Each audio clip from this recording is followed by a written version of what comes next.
So I don't think the digital versus film debate will ever be resolved. I think there will always be people who choose to shoot on film, and always there will be people who choose to shoot on digital, and there will always be people like me who are kind of in the middle, where I shoot mostly on digital, and every once in a while I treat myself to a couple rolls of film, especially when I'm traveling, and I do appreciate the analog experience. But film is getting only more and more expensive. So anyway, I won't try to go through all of the positives and negatives of digital versus film. I love the film look. I love the experience of shooting analog on a film camera. It's definitely like nothing else. However, I'm really excited because I just discovered a new software. It's a plugin that works with Lightroom, with Capture One. It works for video, and it works for mobile iOS devices. So if you have an iPhone, you can get all of the features from the desktop plugin also just on your phone, which is pretty powerful and mind-blowing. So I'm really excited to share this plugin with you guys and this app. So I figured we would hop into Lightroom, which is what I use, and I'll show you guys some examples of how crazy this plugin is. And also stay tuned to the end for a coupon code. As you can see, I have a bunch of photos here that I've selected for demonstration purposes. Once you've installed the plugin, all you have to do is right click. You can either right click here or you can right click down here in your bin, I guess I'll call it. And you go to Edit In, and then you can see the plugin, the Dehancer Lightroom plugin. So I'm going to click that, edit a copy with Lightroom adjustments. I'll hit Edit, and then it opens up the Dehancer window box here, and I can make that larger scale to show you how it looks. And I'll just fill the whole frame with that.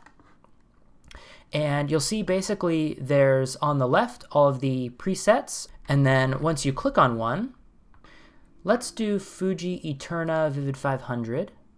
And first I'll zoom out on this picture a bit, and you can see it immediately applies the effect. Now what's really cool about this is it's not just a filter, it's not just a LUT, it's actually an algorithm using simulations. So it's almost even more than like a 3D LUT. If you think like the difference between a 2D LUT and a 3D LUT, this is like the next level up beyond that. So one of the cool things is that it actually uses real scans from all of these real film stocks. It even can simulate things like the film developer, film compression, the print of the film, depending on what paper you're printing it on.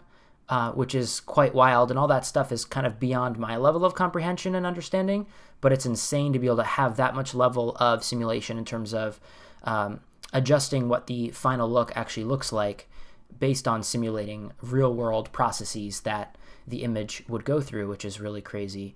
But the stuff I can wrap my head around is being able to adjust all these different settings in film grain, from the amount of grain to the size of the grain, the shadows, the midtones, the highlights, and the color of the grain. You can actually adjust the halation and the bloom that is created from the light actually affecting the silver halides in the film optically, and you can simulate all of that. So it's not just like putting a white diffusion filter digitally over the whole thing. It's actually picking out the highlights and only diffusing those. And what's crazy about this is you can actually do stuff like adjust the source limiter, how much of the white spots are actually getting halation added to them, how much of the background gain is being affected by the lift of the halation, how smooth the halation is, what the local versus global diffusion is. So the local diffusion size of the halation itself versus the entire image being globally diffused by the halation. So I can up this. And where you start to see this in this photo, which is really cool, is if I zoom in on, you'll really see this mostly between parts of the image where there's a big separation between a dark part and a bright part. So this is perfect to look at if I zoom in real close here on this dark brick wall against the bright sky. So as I increase the source limiter, you'll see it goes away. And as I decrease the source limiter, you'll see more and more halation gets added just to the edge of this brick wall. You can even change the hue of this halation, which is kind of crazy. So you can see I can make it more red or more yellow, and global diffusion versus less global diffusion. So you can see how much of a difference that makes. So I'll zoom out to show you the whole image here. Global diffusion versus no global diffusion, and local diffusion versus no local diffusion. So let's go down to bloom and see the same way. So this is with bloom turned on and bloom turned off. So you can see kind of what it's doing here in terms of how much it's diffusing those highlights into the shadows. And I want to show you some other examples here. So we'll take a look at a before and after of this photo I took of a train. So here is a before photo, and then here is an after photo. This is with Kodak Gold 200 applied. And yeah, this just gives you kind of an overall feel of what Kodak Gold 200 looks like versus what it looked like right in camera. And you can see right in camera, especially in the highlights and the way the colors are rendered up here, in the way the sunset is getting casted on this concrete up here, and just the overall colors, the way the greens look, the way the blues look, the way the shadows and the highlights interact.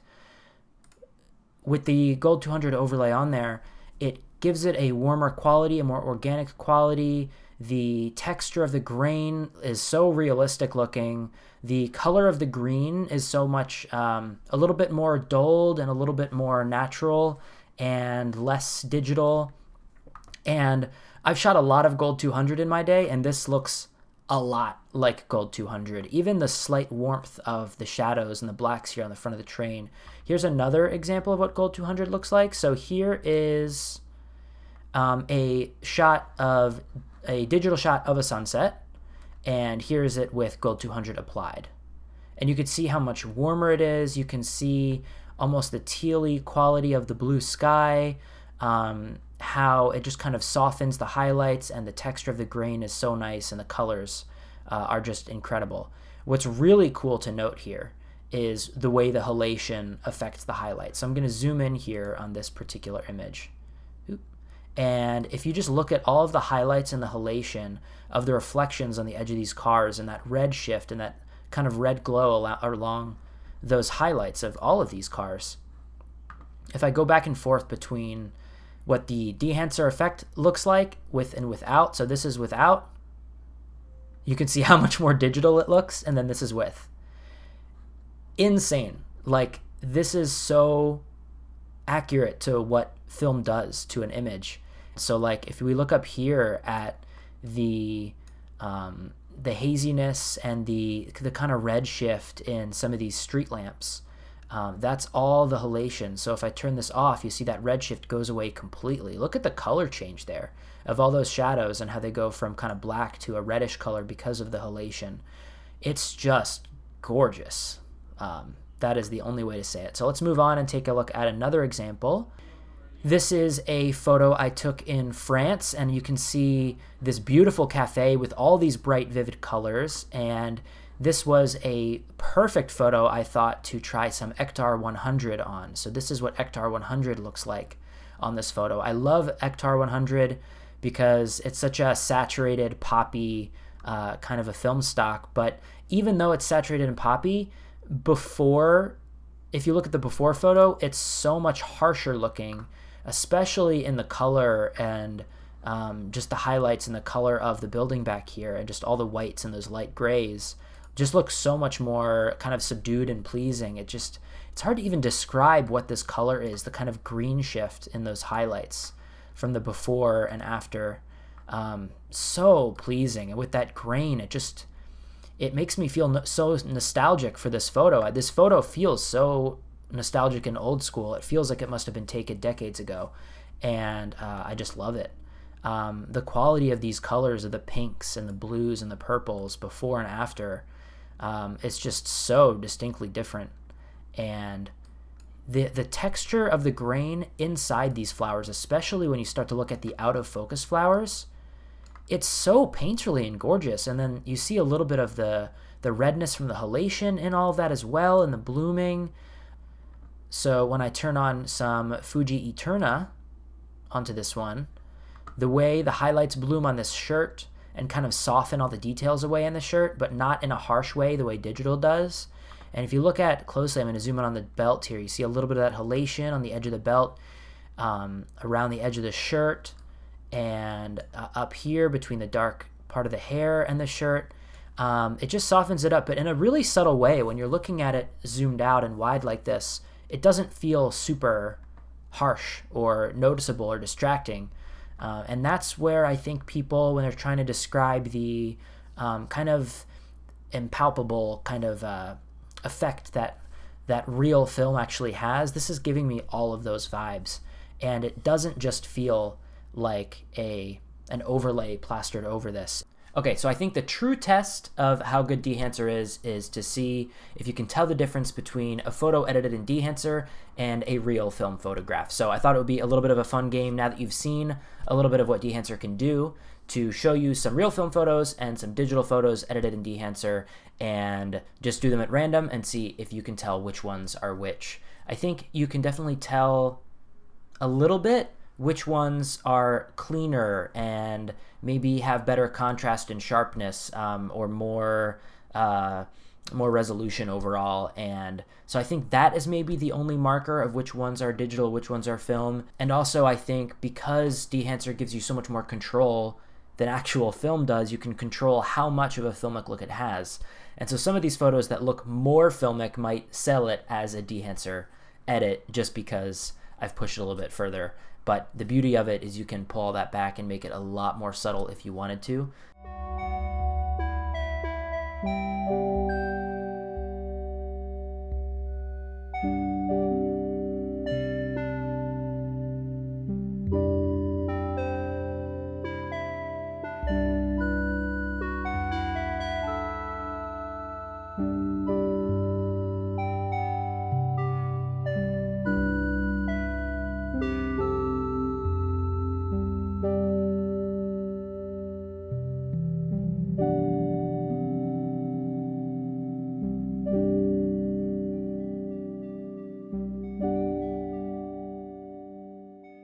So yeah, let me know how many you got right in the comments below, how many you got wrong, and how you feel overall about the look of these photos. So here is what Dehancer looks like with the iOS app and iPhone. As you can see, I can just select the previous edits that I've done on previous photos and immediately export a new photo that I've just selected with all of the same edits that I like. Here's another example of another photo going through the film grain. As you can see on the bottom, you can select between film grain, halation, bloom, and all the other settings, and then you just have easy sliders that you can adjust left to right to change the settings. So super easy, just like in the desktop app. This is an example of inside Adobe Premiere. On this footage that I'm recording right now, all the footage from this video has been done with the film simulations. You can do all the same effects, from halation to bloom, adjusting your grain, picking from all these different amazing film stocks, and you can get something that looks so real and accurate to what film looks like in real life. It's kind of wild. We're living in the future, people. We are living in the future. So I'm really excited to announce that Dehancer has actually partnered with me. This video is not sponsored, but they did give me these products to review, and they're offering all of you guys a 10% discount using my coupon code Brendan10. That's BRENDAN 10, all one word. So if you go to Dehancer, you can use that code to get 10% off.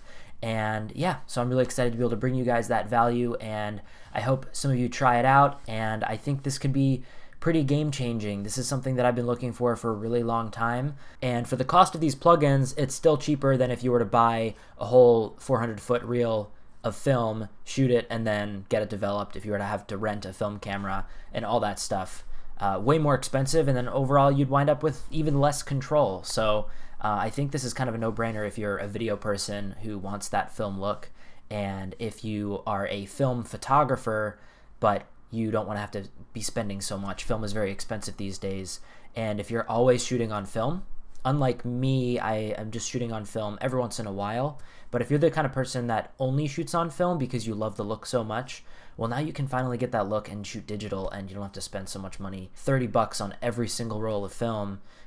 You know, if you shoot 10 rolls of film, you've already spent more than you would have with these plugins. So yeah, I think it's an awesome value, and I'm so excited to be able to bring you guys 10% off. So yeah, if you're interested, check out the link in the description below, and I'll thank you guys for watching, and I'll see you in the next one.